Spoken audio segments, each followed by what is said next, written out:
supper together out in the courtyard of the hostel, and then we talked for a few hours more.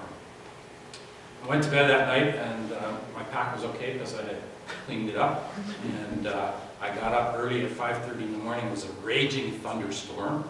It was very dramatic, complete with lightning, and so I started walking at 5:30 in the morning, and I couldn't stop thinking about this conversation that I had with this couple. And I became convinced that this was actually one of the themes that God wanted to bring home to me on the Camino, and that is the theme of paying attention to seekers in our culture, to people who are interested in something more, who are interested in living a life of value, who have a sense that God is real, but they don't quite know how to live it up. They don't quite know what to do with that. And so I felt very convicted on that occasion and for the rest of the trip that one of the things that God wanted me to pay attention to is, why is there such a spiritual hunger in our culture? We know that there's a lot of interest in things spiritual in our culture. We see it in books that are published, we see it in TV shows, we see it in films. It's kind of all around us. When I was growing up in the Niagara area, and I would go to the Penn Center, and I would go to the Coles bookstore. I was a pious teenager, and I would look for the Christian books and the religious books, and they were in the back corner of the Coles bookstore that wasn't lit very well, and they were about half a shelf of books there. And now if you go to a Chapters, there are rows and rows and rows of shelves after shelves after shelves about religion and spirituality and Christianity and Judaism and other religions. There's this deep spiritual hunger in our culture. We know that it's there. And one of the questions is, what's going on? Why is there this deep interest and hunger in spirituality these days? That hunger was also something that I saw when I was on the Camino. Because I told you, the year that I walked, 95,000 people officially walked that pilgrimage route. And people who walk on the route have to declare what their motivation is for walking. And the smallest percentage of people declare their motivation as being a traditional religious motivation. So the smallest number of people say that they're there because they're Christian, they want to pray, they want to reflect.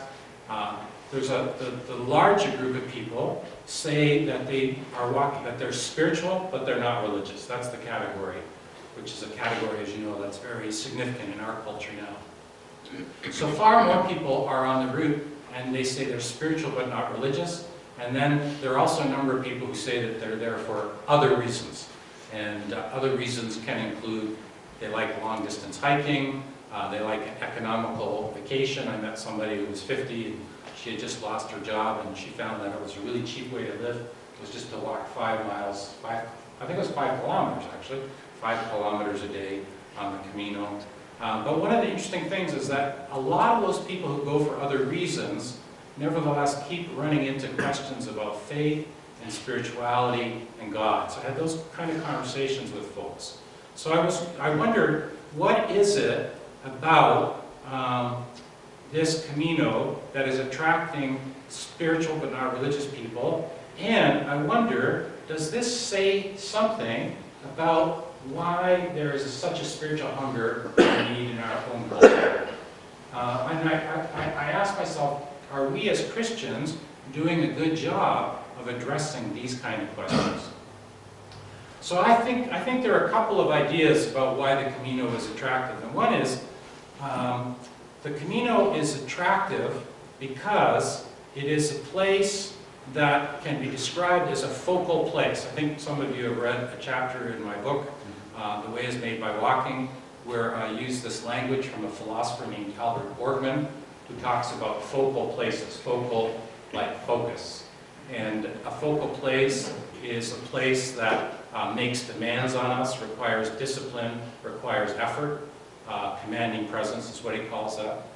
Focal place is a place that connects us with other people, with God, with traditions, with nature, and you can see how the Camino does that. And a focal place is a place that calls us back to our deepest and most important priorities. It reminds us of what's most valuable. The philosopher Borgman calls this centering and orienting power. And I decided that that was a good way of describing the Camino. And one of the things to note is that in the culture that we live in, there are fewer and fewer focal places. That is, there are fewer and fewer places that are beautiful and inspirational and unique. We live in a culture where more and more everything looks the same. I remember hearing a joke one time on CBC radio where two people decide that they're going to meet together at the Tim Hortons in, I'll say Guelph rather than Cambridge because Cambridge still stymies me. But two people were going to meet at a Tim Hortons in Guelph, and it was going to be at the corner of Main and Elm. And they said, now, not the northeast corner of Main and Elm, not that Tim Hortons, and not the Tim Hortons at the southeast corner of Main and Elm, and not the Tim Hortons at the southwest corner of Main and Elm, but the northwest corner of Main and Elm, that Tim Hortons. And it's kind of, the joke really kind of reminds us that more and more, everywhere we go looks the same. It's the same architecture, the same chain restaurants, the buildings look the same.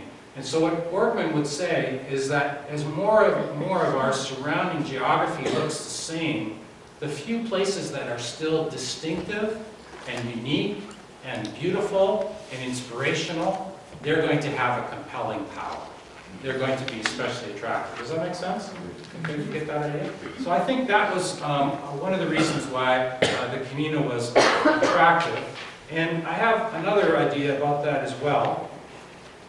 And that is that the Camino became a place where people were able to reflect deeply on their own lives. It became a kind of a mass retreat for folks where they could step away from what goes on regularly in their lives and they could evaluate how things were going in their lives. It's this centering and orienting power that Albert Borgman talks about. And indeed, many of the conversations that I had with people along the way were conversations about quality of life. People said, you know what, I work too hard, or I'm too busy, or I don't have time for the things that are most important. I don't have enough time for my family and friends. I don't eat with people. I don't spend time in volunteering for the organizations and the priorities that are most valuable to me. So people who were walking had a chance to reflect on their lives, on the pace of their lives, and decide whether or not they wanted to live differently. So the Camino became a place where people stepped back and reflected on their lives. And indeed, many of them changed directions in their lives afterwards. And I know a number of stories. I think I report a couple of them in the book. What was striking to me was almost nobody that I talked to said that they were happy and content with the way that they lived. Almost nobody said that. Everybody expressed a deep kind of discontent. And that got me thinking. And on the basis of that, I started thinking that one of the important reasons why there is such a deep spiritual hunger in our culture is in fact because people realize that there's something awry in how we live. People feel that there's something off balance in the way that we live. And this is driving the spiritual hunger. And so what that made me wonder is, are we as Christians doing a good job in our culture of modeling a different kind of lifestyle that is more balanced, more grounded, more centered? Does this make sense? You follow what I'm saying? So I wonder whether in the face of this deep hunger that people feel, whether we as Christians are modeling something